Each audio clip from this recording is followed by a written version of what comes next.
I'm Ulysses S. Grant. I was born in Point Pleasant, Ohio in 1822. At age 17, my father secured for me an appointment to the United States Military Academy. I said, I won't go. He said, I think you will. And I said, well, if you think I will, then I think I will.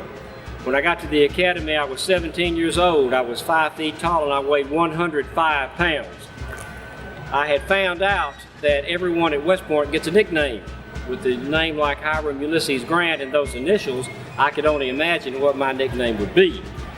However, the man who appointed me to the academy did not know my full name. He thought my middle name was my mother's maiden name of Simpson. So he put down Ulysses Simpson Grant, and I became Ulysses Simpson Grant.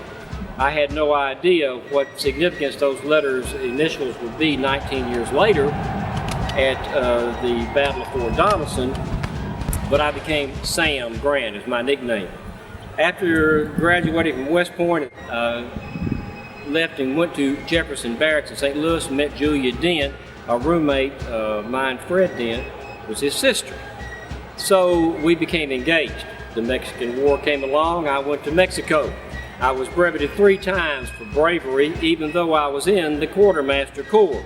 I didn't have a combat assignment, but I went to the sound of the guns. I wrote Julia a letter and said, it seems to me that the sound or the fear of the bullets and missiles is worse than the actual sound. And I've got a reputation for being uncannily calm under fire.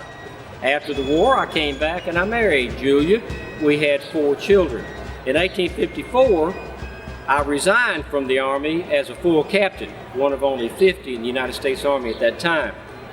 For the next several years, while I was not successful at anything, I really wasn't a failure. Then the war started. I was appointed Colonel of the 21st Illinois. In July of 1861, we moved out of Springfield, Illinois. I was appointed Brigadier General in August. After the Battle of Fort Donelson in February of '62, the first major Union victory, I was appointed Major General.